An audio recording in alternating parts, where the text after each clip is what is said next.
Hello and welcome to Connect to Love here on PRN-FM, where each week is a journey into love, oneness, and our connection to the human spirit. I'm Lisa LaRose, and I'm joined by the incredible Michael J. Russ. I want to say welcome, Michael. It's always such a joy and a pleasure to be here with you. Oh, thank you so much for being here. Ditto for me, too. It's fantastic. I'm really excited by another show, another topic of conversation that I hope is going to enlighten those who listen. I don't know about you, Michael, but I always learn something new, and I'm so grateful for you and for our audience who join us for these unscripted explorations. So last week, we had an opportunity to delve into the gift of wisdom and how wisdom guides us to live with curiosity, wonder, awe, and trust. And, it always piques my curiosity after we finish a show.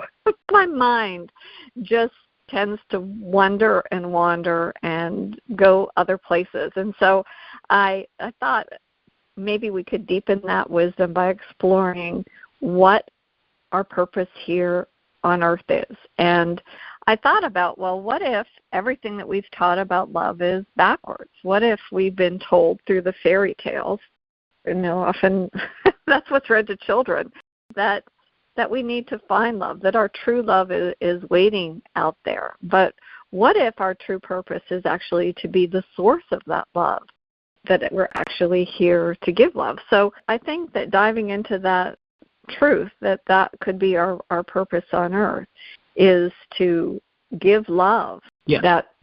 I would love to really explore that journey. I've been tuning into a book by Carrie Pratchett called The Globe. I love him. He was a British author who wrote a Squirrel series. And what I didn't realize when I started reading The Globe, that it wasn't his typical book about time travel, wizards, and humanity. It was actually co-authored by Ian Stewart and Jack Cohen. They brought actually scientific research into the book. Cool. So it took me a little bit to figure it out because there was Terry's story, and then there was a next chapter was all about science. But it's so brilliant because it offers a completely unique view of humanity. And the wizards travel to this place in the universe called Round World, where humans are superstitious, fearful, and ruled by logic. Does it sound familiar, Michael? I love it. And it's the wizard's job to get humanity back on track and get them out of the dark ages. And it got me thinking, from a young age, many of us are taught about love through fairy tales. We're told that the princess must find her prince and that true happiness arrives when somebody else completes us. Yet, alongside these stories of enchanted romance, fairy tales also weave in these deeper lessons through animals and magical creatures who embody loyalty, devotion, and unconditional love. I think when we awaken to the wisdom within these fairy tales, we realize that the greater invitation is not to chase a perfect prince or princess, but to become that source of love ourselves. And it brought back to mind something that somebody had told me a long time ago, that the word dog, D-O-G, is actually G-O-D in reverse. And you have a dog, and I have many dogs. And I know what they teach me is all about unconditional love every day. Dogs exemplify that unconditional love. And I thought, dogs are here. They're really a gift to us to exemplify and maybe mirror back to us that unconditional love, that each one of us has that capability. So I thought that might be a fun way to sort of journey, and instead of being somebody that is always seeking for love, to really transmute that into being a powerful giver of love, and how that could be our greatest mission. So I'd love to hear your thoughts on that, Michael. Interesting. We'll start this out with a bang. But what I thought about when you were saying that is that we come into this world, we come from love, pure unconditional love, a power, an energy of love that could never be experienced here because it's too great, it's too big. And we're thrust into this earthly plane. And we are, believe it or not, and this is my view, that we are taught about love by people who themselves don't understand what love is. Because basically very few people on this planet understand what love is generally approached from an ego perspective. You know, that you do have it, you don't have it. This is how you get it. You have to seek it. You know, I mean, you know, it's crazy. The bottom line is, you and I both know, and everyone, if they give it 2 seconds of thought, will realize that we come from love. And when we are actually born, we are born loving, already emanating love and joy and forgiveness and gratitude and all of these higher frequencies. And my view is that we learn to be otherwise, and we're taught to be otherwise so that we can fit in. I mean, think about it. How many institutions depend upon love to make money? You know, there's Valentine's Day. There's, you know, people expect love on birthdays. You and I had this conversation last week, and decades ago, I started using the question when I was my first wife and then second wife and now my girlfriend. The question I was most interested in having answered is, how do you know you're loved? What has to happen for you to feel love, right? For that love within you to flow, what has to happen? Because we've generally come to depend upon something outside of ourselves. Because that's what we're taught. Love comes from outside of you. It doesn't come from inside of you, and which is completely backwards. If we knew that, if we were taught that love comes from within side, it's nurtured from within. It's also something it's innate to you. It's part of who you are, your soul's energy, your heart's energy. It's all based on love.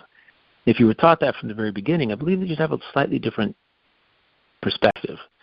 I mean, there was some study that was done here recently talking about loneliness by some institution, and the number of people who were queried, of the number of people queried, 30% said they were alone. They felt alone. They felt lonely. And I'm thinking to myself, so sad. These people, they don't understand that you love yourself. You know, you see that loneliness as an opportunity to begin to go back, to go within, to discover what you love, to get to know yourself better, to understand to give yourself the love that you're looking outside of you to get, generally speaking. And that is, to me, that's the crux of it. We look outside of ourselves for love, because we're not. That's what we're taught from the very beginning. And interesting that you say. That's what I thought about when you said, "What if everything you taught about love is wrong?" Mm-hmm. I mean, it's true. It is wrong. You know, my little interesting concept there about the dog God. I never thought of it that way, quite frankly. And I think that's a good way of thinking about it, though, because God is technically pure love, pure unconditional love. No, regardless of what you say, do, think, and how you act, whatever. There's 100% unconditional love. Love is technically no judgment, right? You take away the judgment, and you've got love. You've got unconditional love, and because you're not judging anything as good, bad, right, wrong. There's no duality involved. You're just basically loving. And if we could come to love ourselves like that, obviously our lives would change in many, many different ways. Perhaps we'd stop, going on dating sites and looking for love. Like I said, there's a lot of things sold in that way. There's a $1 billion card industry. There's, again, $1 billion. Christmas is less about love and more about, nowadays, how much money stores can make, right? But really, it's about love. Everything that in our society is predicated on you thinking that outside of you is where you get love. That thing outside of you is going to make you feel loved. And if we don't cultivate it from within, then we ourselves feel empty inside. It's already there, though. We don't go looking for it to seek it.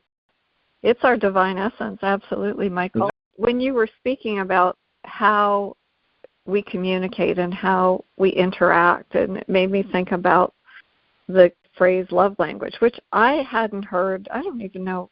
It's fairly new. I believe it came from Gary Chapman. He wrote a book called 5 Love Languages, and there were words of affirmation, acts of service, gifts, giving quality time to somebody, physical touch. Everybody has their own love language, the way that we express love. And oftentimes we will have expectations based on previous relationships or the way that our parents interacted with us. I had a boyfriend who wasn't allowed to watch television as a child, and he loved to have the TV on all the time. And I started to understand that that was a way that he was able to measure feeling loved, was that if I was able to sit down and watch television, that wasn't the way that I saw being loved. But we have to sort of learn to communicate and understand there's a different ways and different frameworks of expressing love so that other people can receive it, and that when we are shifting our perspective to giving love rather than being the receiver of love, that's how we transform relationships, because it's taking it from a place of demanding to a place of generosity. And we're letting go of those unmet expectations. I can't tell you how many times I've had conversations with different individuals in my life, and they will list all of the shortcomings of their partner. Well, he doesn't do this or she doesn't do that, and how can I get them to do this, rather than looking to see how they can give. And it's oftentimes it's a little bit tricky. And some people that are seeking love, I'm similar to you, Michael, in that I'm very independent. I enjoy my freedom. So for somebody to express loving ways to me is to allow me the time when I need to go into quiet meditation and have that respect, that's something that's important to me, that's something that nurtures my soul, that I'm a better human being because I have that quiet time. And then I'm able to give perhaps a little bit more to them as an individual because I've taken that time for myself. And again, we've spoken to it before. It's that wisdom to know when to be self-full and what it is that you need to do. And I think that it's a positive thing when we sort of being able to be in that space. I think giving love is absolutely awesome when you can do it from a perspective of you're overflowing with love and you're sharing it with other people. You're emanating that loving energy yourself, and without even saying a word, you're actually sharing it with other people by just your presence, your light. Your light is strong. Your love light is huge. It's a beacon. Because I know people who I've come across people in the past who they give, and they give because they feel empty themselves inside. They don't feel love for themselves, so they give, and that's how they experience love, is by giving and giving and giving. The issue with that, of course, is that we have to give love to ourselves. We have to treat ourselves with respect and kindness and dignity and love. And so the discernment is understanding the difference between the two. As I said, I know people who also, and I was one myself. I never used to. What someone said, here, this is for you, and I didn't know how to really receive or accept a gift from someone. I was always giving to other people. And when somebody gave to me, I was like, oh, well, I don't. No need. When really, what I turned that around a number of decades ago, and simply said, thank you. I'm so grateful. That's all you need to do. Thank you. I'm so grateful. If you keep doing that when people give you things, instead of, because the other side is I'm not worthy, right? You give to someone else, but when they come to give to you, if you're asking whether you're worthy or not, something's a little off about that picture, right? Because you don't feel that you're worthy of a gift from someone else or a loving kindness from someone else and an expression of gratitude. We have to also know that we deserve all the best that life has to give, and that includes when people bless us with gifts, be they physical or just expressive. I mean, it's one of those things we have to learn how to receive love. We have to learn how to give it. And we've always talked about the fact that, love is something that we cultivate from within. It's already innate to who we are, as you said. It's innate to who we are. It's part of our divine essence. And we just have to be able to understand what we're exposing ourselves to, which is diminishing our love, our light of love, because that's what we end up doing. I mean, if we were on a deserted island somewhere and we had, food and drink, and we had connection with other people, we didn't have all the outer influences that commercials and all these things, debt and all these things of that nature that life so entails as we get older, then what do we think about? We think about ourselves. We think about those around us. We can cultivate a community of loving beings that give and receive love openly without interference. And so we know that reality isn't one that isn't real. Although we create our reality. To do that, we'd have to actually go to the island and create the community and all of that. It's just not. When we're in a busy city, you've got to create your sanctuary. I mean, my office is my sanctuary where I can sit and I can just chill in the morning, or I can chill anytime during the day or before I go to bed.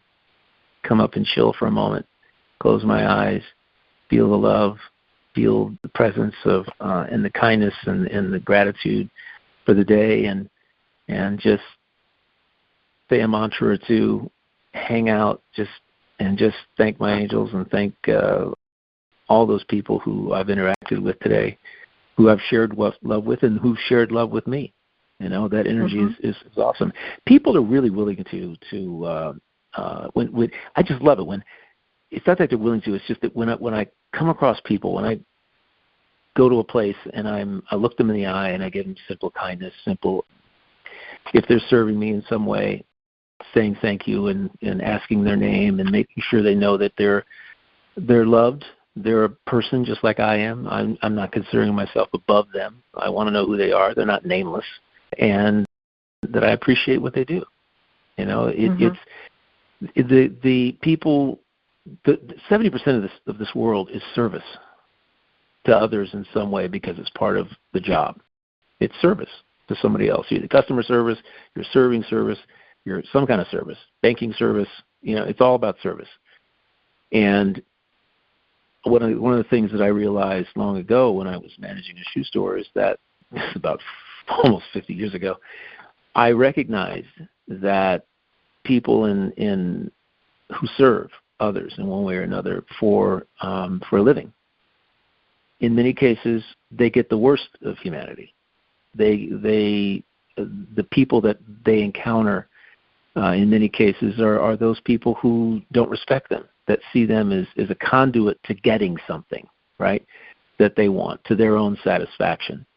And I would always let them know that there was, and not that I'd come there and tell them that. I just, by my expression, by my language, by my interactions with them, I would simply let them know that wasn't the case, that they are special.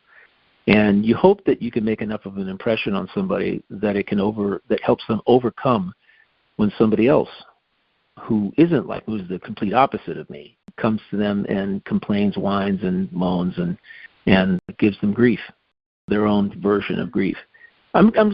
This happens everywhere. It happens in our own relationships. What you said about, not to shift gears, but what you said about expectations earlier is so true.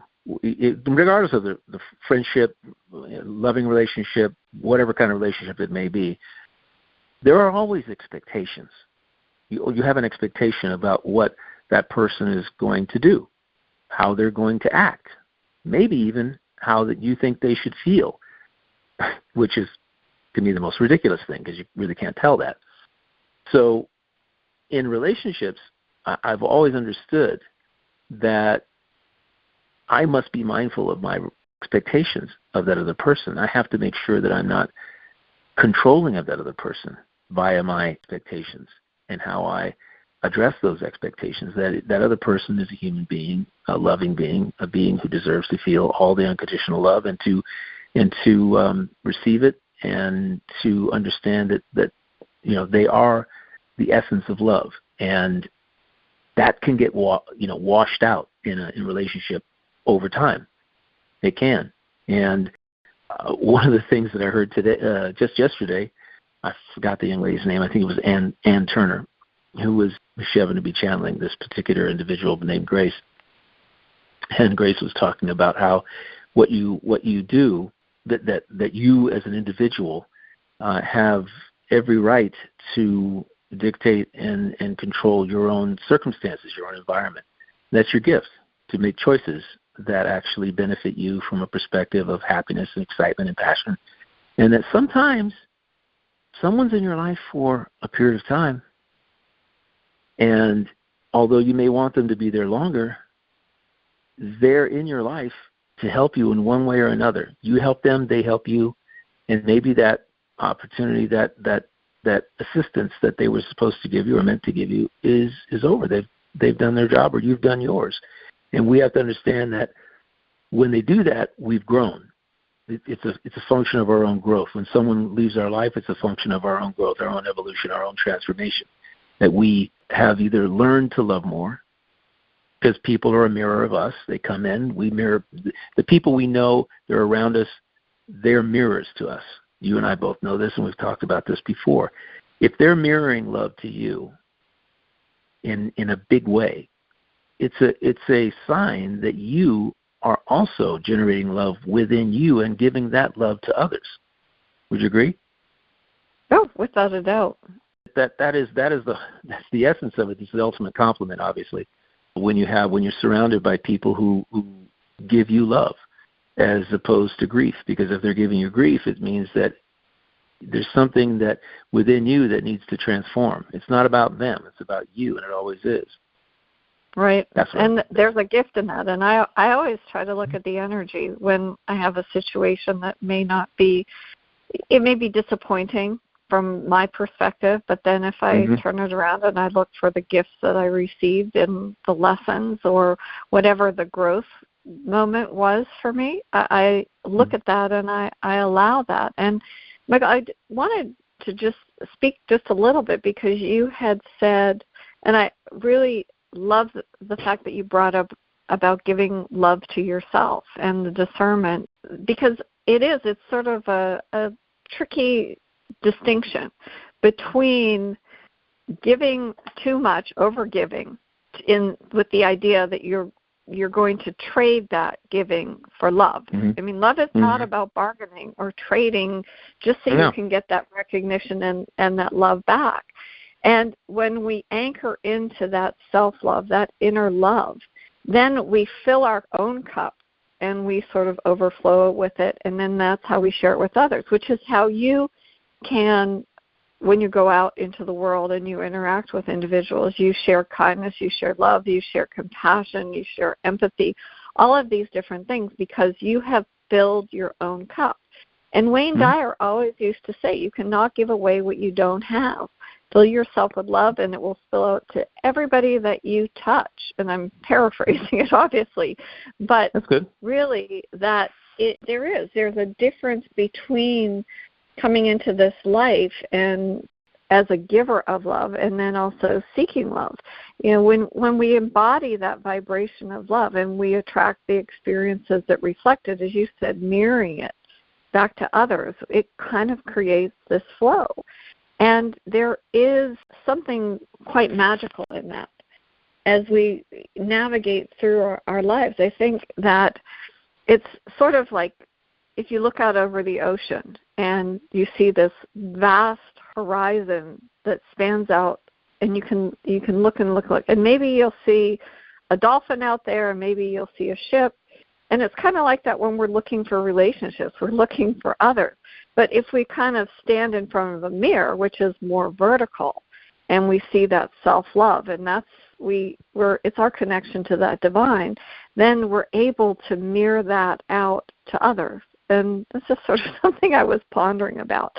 But how, when we have these unmet needs, as you said, sometimes that coincides with what other people can offer us. But other times we're looking to fulfill that, whether we haven't filled our own cup. That does lead to that frustration, resentment, and those feelings of lack. So, and that's when we demand things, and that's usually when relationships start to go south. I love the teachings of Marianne Williamson, and I devoured her book, Return to Love. The first book that I ever read of hers was actually Enchanted Love.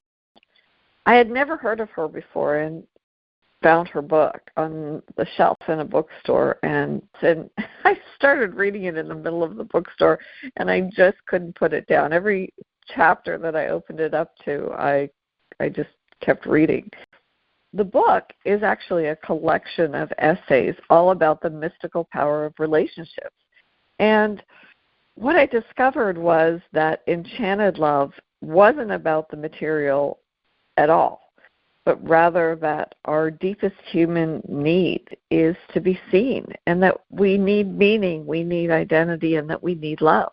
And there was so much wisdom on love and it being our natural state. And one of the ones that people quote all the time, that our deepest fear is not that we're inadequate, our deepest fear is that we're powerful beyond measure. And I would say that in that power, that's our ability to hold that divine love within and to share it with others. And if our purpose is, our mission is to give love, it's that inner light, it's that shine. So how do we become that vessel? How, if our mission is to become that giver of love, how do we fill ourselves with that unconditional love from source so that we're no longer empty, so that we can give that love to other people? I'd love your thoughts. Oh, well, it's a big question. Simply comes to mind. The key number one is something you said in the very beginning of this conversation, which is, what if everything we're taught about love is wrong? And generally, I would say, forget everything you think you know about love, and approach it from a completely new angle with fresh eyes. Because there's an adage, someone can only teach what they know. And that's so true. Mm-hmm. Our parents can only teach us what somebody taught them. And then they can only they taught their parents what they knew. Right? So you get 3, 4, 5 generations of people who teach what they know about love, which may not have anything to do with what you and I are talking about right now, right? And sometimes parents teach that love comes from outside of you, from doing good things, and not that it comes from within, not that you are the essence, divine essence of love from the very beginning, and loving yourself, treating yourself with kindness and respect and dignity is that is not only innate to you, but it's your right. So I would say clean the slate. That's really what I'm talking about. First thing you do is clean the slate of what you think you know about love, and then I know what you and I did. We went out and read about love, absorbed information. If you have the inclination to know about something, that is enough to bring everything that you need to you. Right? That's what we do. It's law. Basically, you're just manifesting situations and circumstances because that's the reality you're painting for yourself. You're thinking to yourself, I want to know about love. I want to know, what does Rumi say? Rumi will come to you, right? You'll get a quote from Rumi about love that'll be a mind blowing, twisted, crazy, evidently very true, a truthful statement that it just comes out of left field because that was Rumi. Then you got Marilyn Williamson you were just talking about in terms of her book, Return to Love. And then there's if you go out and you start learning about love and what love is, and you're getting that information from sources that are giving the love that through their writings. Everything Marianne Williamson did, it's so beautiful. Wayne Dyer, people who are writing, anything you've written, I've written, it's emanating from love. right? That's the number one thing. It's coming from love. It's rooted in love is really the word I'm looking for. Rooted in love. And you can tell when something is rooted in love. It's not that you're looking to emulate somebody else. What you're looking to do is simply absorb the information and then turn around and begin to say, what do I want in life? What makes me feel awesome? What excites me? What am I passionate about?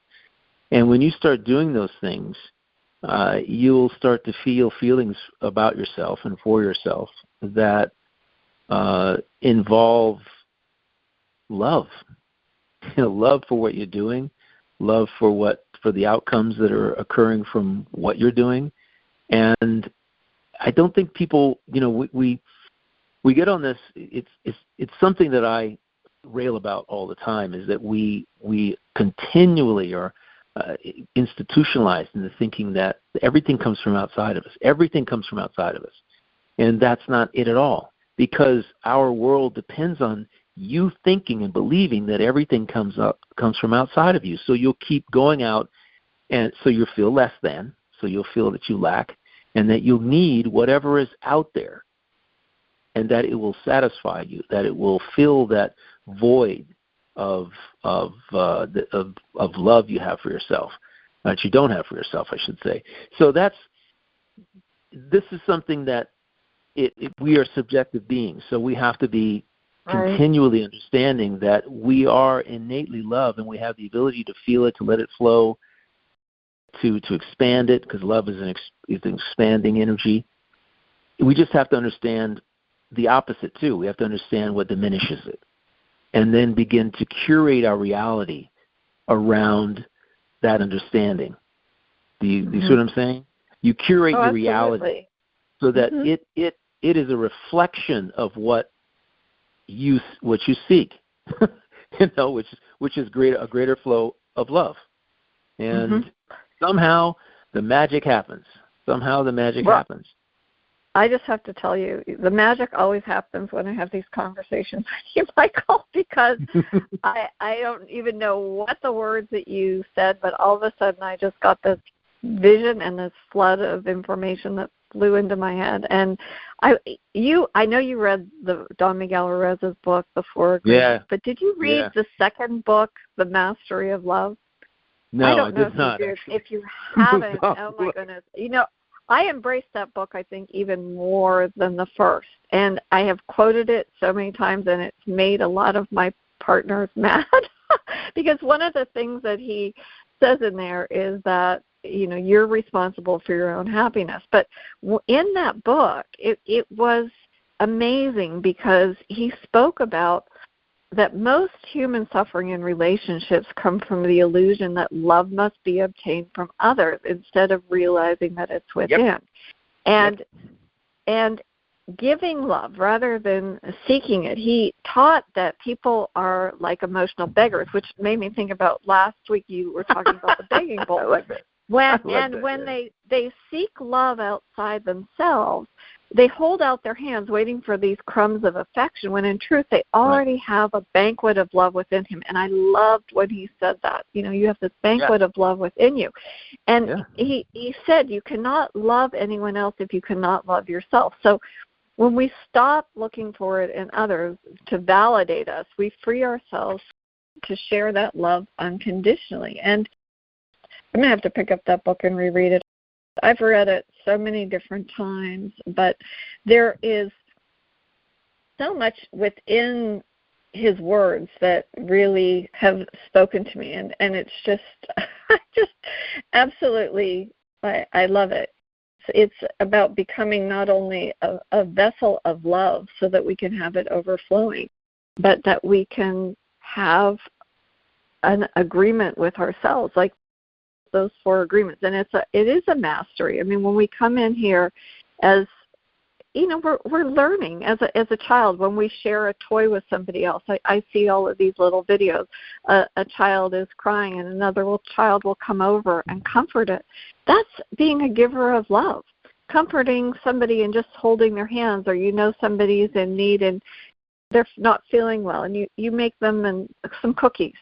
And it may not be their favorite cookie, but they'll receive it in love, and they'll understand that it was done out of that divine gift of wanting to share something to help make somebody feel better. I mean, I just really love it. So thank you, because it's always such a joyful exploration. Your eloquence astounds me sometimes. It's the beauty of your ability to put these concepts into a realm that is so understandable. Miguel Ruiz, I mean, what he was saying back then, and this is about 3 decades ago that you wrote this book. Am I right? 3 decades ago. I mean, it's been a while. At least that. Mm-hmm. At least that. Yeah. And it was I was at a time in my life when I read this first book, The Four Agreements. When I was in the midst of, I think, either before, during, or after my first divorce, and a divorce that didn't come about because I didn't love the young lady. It's just that I didn't see myself there in 20 years. That's not a cruel thing to say, but it's a very honest thing to say, a very loving thing to say. It is honest, sure. Mm-hmm. Yeah, I mean, I just didn't want to waste your time, didn't want to waste your life. I just knew that there were so many other places. There was more growing that I needed to do, and the growing could not occur within the context of that relationship in that place. And I see now, I can look back on it and see how much I have grown spiritually between then and now, as a human being, as a loving being, as a spiritual being, whatever, as a soul. And even through divorce too, I grew a lot, and I'm still friends with number 2, but not number 1, because of that's not my concern as to why I'm not. Mm-hmm. I don't sit around and think about it. It's just I know that I ended it in a very loving manner, and that's what I wanted to do, is make sure that I respected the other individual, and that I knew I loved myself, and there was lots of love for me to go around. So, I mean, we have to know that when you love yourself, it's just, and you do for you. You do for you. When you don't settle for doing what everybody else wants to do, that really doesn't excite you, that really doesn't bring you any passion, where you're giving to other people. Because there are people like that who need your energy. They need your energy in order to feel whole. And that energy includes everything, your excitement, your passion, your love, everything. They need it because they don't feel it for themselves. And I love coming across people who feel whole. They feel the love for themselves. They feel the love for life, what they do, where they are. I was just hitting some golf balls with a gentleman yesterday I hadn't sat down face to face with in a while. He's a real estate agent who sold my first place here, and he's just such a great guy. And you can sit down with him, and you can see, you can feel, you can feel how he's so settled in himself that he knows, he gets it. He gets mm-hmm. life. He's got 2 kids. He understands his own priorities, and he knows what makes him tick. And you can just tell when you're sitting with someone who is the whole package. And I like being with him because he's just like me, And I hope he feels that for me as well. It's not that we have to get together, once a week or whatever. You can have these kinds of relationships where people do for themselves. They've got lives. They're involved. There's no stress. There's no strain. Talk to him about real estate. He goes, it is what it is. You can't control it. You just work within the context of it, right? He's just so like that, and he's like, this is so different. I don't really come across many people here like this that are like that. You have a lot of people. You come across people who are stressed and strained about their own life, and that they bring that stress and strain into their relationship and live from it in their relationship. And it's like, well, why are you doing that? Right? What is it that you would like to be doing? How do you, what's, I was walking with my girlfriend this morning, and I said, so are you loving life? And she says, yes, I am. I said, everything? That's wonderful. Says, yes, I am. It's like, it doesn't matter whether she's being 100% truthful with me. This is not a truth it's not a truth-telling session. It's just, you want somebody to, you just want to ask that question every once in a while, and if something could change, what would it be? What would make you feel more love for yourself or more loving in the context of your life right now, based on how young we are and all that? What would do that? And so we have to ask ourselves these questions every once in a while. When we're feeling stressed or feeling strained or feeling worried or frustrated or even fearful, feeling those things is good, because they help us understand what we do and don't want. And we can involve ourselves in the context of asking, is this the reality? Why did I create this reality for myself? Why did I create this reality that's generating this frustration and this worry? That's a great question. That's the question for the ages, right? It's why did I create this reality? Why did I choose this for me? What am I supposed to learn from this? How can I grow from this? How can I grow into a more loving being by dealing with this in a different way? And I told somebody the other day on my golf channel, I said, you've changed when you begin to respond differently to the same situations.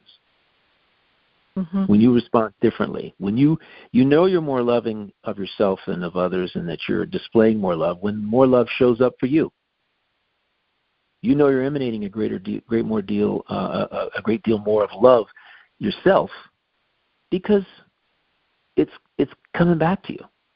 It's being mirrored back to you, right? Not frustration or worry or people who are stressed out, wigged out. It's people who are loving and kind. Those are the people getting. You walk into a restaurant, you get the kindest server there is, right? The manager comes up to you and goes, "What can I do for you? Anything I need, anything you need. Here's my card." You didn't even ask for it, right? You can just tell they want you in their place of business because you bring light. You bring light, and you do. Yeah, that's we want to be bringers of light everywhere. Yeah, it's not, and I want to compliment you, Michael, because what you asked your girlfriend is a very big question, and you have to feel secure and that self-love to even be able to ask that question, because oftentimes we end up in a relationship of codependency. And I do appreciate your honesty and your sharing your first two marriages and how it turned out, and that you recognized what you needed for yourself as a soul, that you could have gone on with those relationships, but you would have felt less than, and eventually it would have ended, and probably not ended in a friendship in the second case. But if they were really honest with themselves, perhaps the relationship went as far as it could go, and you left it without any judgment, and that from a loving standpoint. And I really applaud that, because oftentimes when we end up in relationship, we do have these emotional wounds, and we carry them into other relationships, and sometimes we don't really feel lovable. And I'm sure when you were questioning, even before you had that conversation with either one of your first wives, is this the right thing to do? Because there's a lot of fear in that. But you have to trust your inner knowing that sometimes there's new doorways that are open, and you get that doorway opened up to rekindling your relationship with your current girlfriend, and you're in a space where you are partners in life. You support each other. You may not always view things from the same standpoint, but she's growing at her own rate, and you are growing at your own rate, and you respect that, and I think that's really beautiful. I mean, it's holding space in the highest regard, and what a wonderful way to be an exemplifier of giving love. So I just wanted to say that, because it's really, I think it is. It helps us to really understand that when you're able to be a reflection of the love that you're receiving.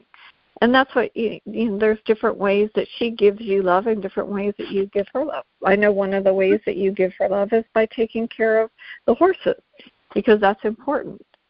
And she gives you love because she lets you run around with the dog all the time, right? Well, it's but lots of interesting. other ways too.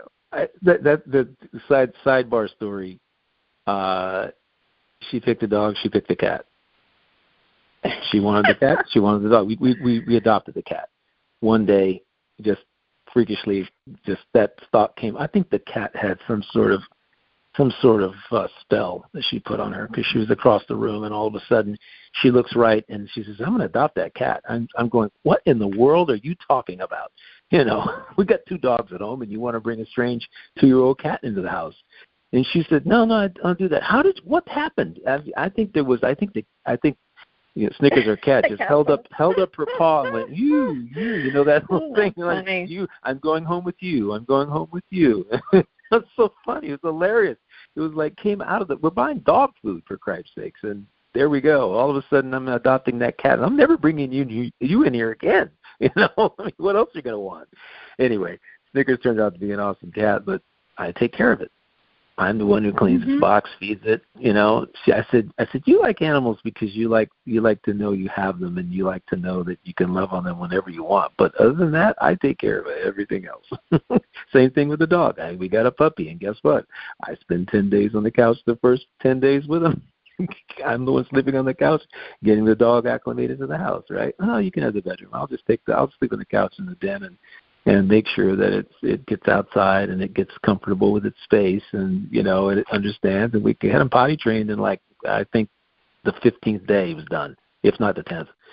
But listen, let me tell you something. This is really unique. I used to tell somebody, tell people, this is decades ago when I was doing a different podcast, Powerful Living podcast. I would say, listen, you in a relationship, you know, you meet somebody. You become infatuated with them. You get that chemical thing in the brain, endorphins, and all that kind of stuff going on. Dopamine hits whenever you think about them, see them, talk with them, and then sooner or later, that kind of wears down. Right? You get to know that particular person, and I would say to people, you know, you're on the right track with that person if you're feeling just fine when they're not around, or if they were to go, or even better yet, if they were to come and tell you, no, I need to go to the other side of the world, and you'd say, oh, okay, if that's what you need to do, sure. If you can do that, if you can say that without getting upset, ticked off, you know, why did you leave me down this road? You know, that whole complaining, whining, moaning, victimization thing that we have a tendency to slip into every once in a while as human beings, right? So if you're okay with that person living their own life away from you, if at some point they come in, then you know you're okay. Because a lot of people, they peg the way they feel on that person. It's just some kind, like I said, dopamine, endorphin thing going on where you feel better with that person than without that person. And then when that wears off, you have the two of you, and are you really willing to, at that particular point, understand that you are you? And they are they, and you're not here to control them. If you want to have a relationship with them, make sure that you understand that you still have an obligation to yourself to continue to build the love that you have for yourself, to continue to engage in things in life that you're excited and passionate about, because bringing that energy of excitement and passion to the relationship helps keep the relationship fresh and alive and sparked, right? It does. And it's this whole, go ahead. It's that Hector In Search of Happiness episode that we did, and after watching that movie, which I watched multiple times. Yeah.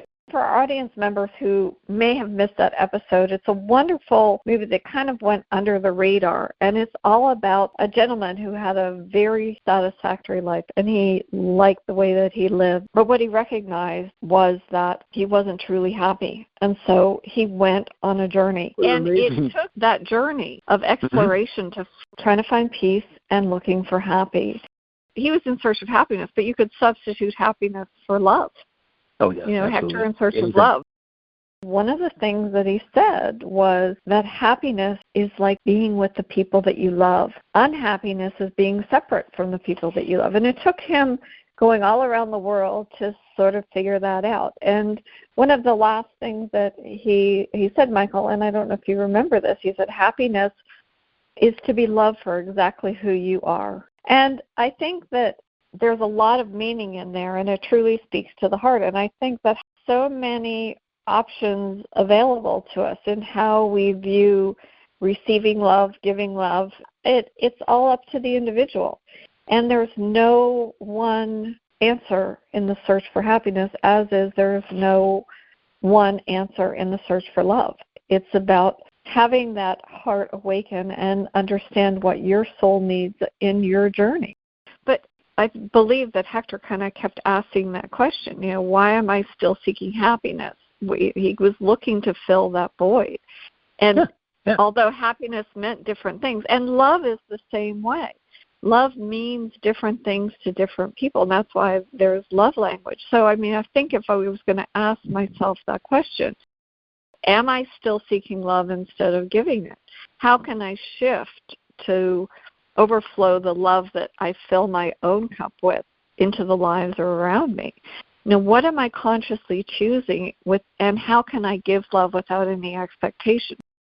I truly believe that our sole purpose is to embody that love and connection. And I think it's an open invitation for each one of us to become a giver of love.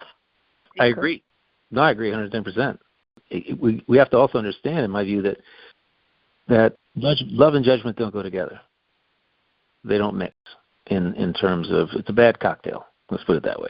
Love and judgment. To love someone means that you don't judge them, and it's easy to fall into the judgment trap with someone. Mm-hmm. And when you do that, you have to recognize, time to back away. I'm actually judging this person, and in that judgment, there's an element of control. There's always an element of control when it comes to that judgment, because you're judging that person. You want them to be something different than they are. Maybe that's who they are. Why not let them be and see where it goes? It's we're it's that joke about he's great. I trained him well. Where the husband and wife team, that somebody gives the husband a compliment and the wife says, "Yeah, I trained him well." It's like, no, you didn't. But we're taught that if they're not perfect in the beginning, just get 80% of it right, and you can train the other 20%. And I'm like, no, you can't. You can't do that with a friend. You can't do that with a relationship. You can't do that with anybody, right? We have to understand there's no judgment. No judgment. Unconditional love doesn't include judgment, or it's not unconditional love, which very few people I come to realize understand what that means. I'm still working on it. I'm still working on it. Yeah. I'm not perfect. You look at your dog. Your dog, you can leave and you come back and the dog loves you unconditionally, no matter where you were or how long you were gone. Exactly. Mm-hmm. Oh, well, we're going away in 2 months, and 50 days or so. We're going away for like 16 days. And we've got 2 different sitters coming in to it's like having 2 pinch hitters coming in to stay at the house and to hang with them and to play with them and feed them. I figure as far as animals are concerned, they have a loving environment. I don't want my dog or my cat to experience change. They love where they are. They've got their routines. As long as you keep them in those routines, everything is cool. They don't get anxious or frustrated and all of that. It's the anxiety thing. So I love making sure that they're taken care of in their own environment. And that's one of the ways that you practice love, and you're allowing somebody else to enjoy your dog, which is wonderful. Yeah. And they do. They do. They get paid for doing it. Come in and hang out and get to play with this beautiful little doggy and this cute little cat. Yeah. So I love it too. But love is everybody has a different. You said something really, very profound there. Everybody has a different idea what love is. Everybody does. And that's why I threw the word judgment in there, because really if we can, the one constant, it may be different ways that people perceive love. However, the constant is if there's no judgment involved, it's closer to true love than anything else. It's unconditional love. Mm-hmm. We have to always ask ourselves, am I loving this person? Am I asking something from this person? Am I expecting something from this situation? Or is it just an altruistic, I don't need any? Am I giving without the need to receive something back? Am I judging that person or this situation? It's a conundrum, because it is almost like a full-time job. If you want to be totally aware and alert to what you're doing and whether or not you're loving yourself and you're emanating the brass tacks and wooden nickels bottom line of this whole thing is that, to me, and I'm sure it is to you as well, that the idea is to love without condition and just let people be who they are. Mm-hmm. Let them love them for who they are. There's that gift of wisdom. Mm-hmm. That gift of wisdom that you were talking about. And I know, Michael, every day you are meditating and asking for what gifts you can receive. So perhaps in the morning, that's what I'll do. I'm going to meditate and I'm going to affirm. I am love. Yeah. I came here to give love, and I'm giving, and I am overflowing with love. How can I give today? Without any expectations, as you said, and just keep practicing that love. That's true, but I also know you do for you, which is really, really cool. You exemplify that. If you don't want to go somewhere, you don't go somewhere. When you go somewhere, you go because you want to explore and you want to. It excites you, to think about going there and what could happen, right? Who you could meet, and you don't get caught up in all the judgment around going somewhere or doing something, going to an event, being with someone, having some dinner or whatever. These are everyday activities that people can get caught up in and not really and disassociate themselves from love because of all the judgment and control that's going on. Mm-hmm. We just have to ask ourselves that question: why am I doing this? What kind of reality am I creating for myself if I do this when I don't really want to? Yeah. Well, that's what I think. The act of giving is its own reward, and that it has to be. Yeah. Mm-hmm. True. Absolutely. Yeah. I knew a guy that dropped a $100 bill as a tip into a jar. This guy had tons of money. He's making some insane. He owned a car dealership, and he was a great guy. He was a very loving, warm, kind of a metaphysical, spiritual guy. Yet he had this one little quirk. He would, if he threw a $100 bill into a tip jar at the golf course, he wanted to make sure that they knew it came from him. And if he didn't know it came from him and didn't maybe acknowledge it, he was kind of put out. And I said, that's interesting. That's a strange little quirk, isn't it? Because some people are like that. I'm like, shoot, let's give the tip and not tell them who it came from. Right. Let them guess. Let them just feel good about receiving it, and stay out of the equation. It's more fun that way, and it makes you feel awesome when you do that. It's just because hey, you never know what might be going on with someone. They might themselves be struggling with an issue. They might have a challenge in their life, and you don't know whether what you've done is how it's impacted them. It's just, let's give them some love. Not necessarily from money even, but, just let's give this person some love. Let's make them feel awesome. Let's make them feel more spectacular than they've ever felt on a day of work in their life or a day in their life. Why not? It's fun. It's fun to be that way. It's a joy. That's what I like. That's what I love to do. I get out and I do that everywhere, but it's what I love to do. And be kind. Kindness is not a given in most cases, relationship wise. Kindness is not given. Some people, just like love, feel kindness needs to be reciprocated. If you give somebody kindness, they need to give it back to you. If you give somebody love, they need to give it back to you. And if they don't give it back to you, you get upset. You get judgmental, right? No. Don't live like that. Nope. Live as love. Fill your own cup and then overflow it into the lives of others. I would say that's the way to go. Absolutely. Exactly. Bring your light with you. Bring your light with you. Huh? Yeah. Come on and down you do and every episode. Thank you. Yep. I'm so grateful, Michael. Absolutely. Thank you. I so appreciate each and every one of you who join us to delve into the many facets of love and oneness. and also kindness. I would encourage each one of you to fill your own cup and embody and share the love. Yeah. Just put rice in your own bowl. Make sure that you do that. Make sure you put rice in your own bowl while you're putting rice in everybody else's. Fill your own cup. Put rice in your own bowl. Right? Yep. And peace out. Right? Thank you. And continue to love. Absolutely. Thank you. Until next time.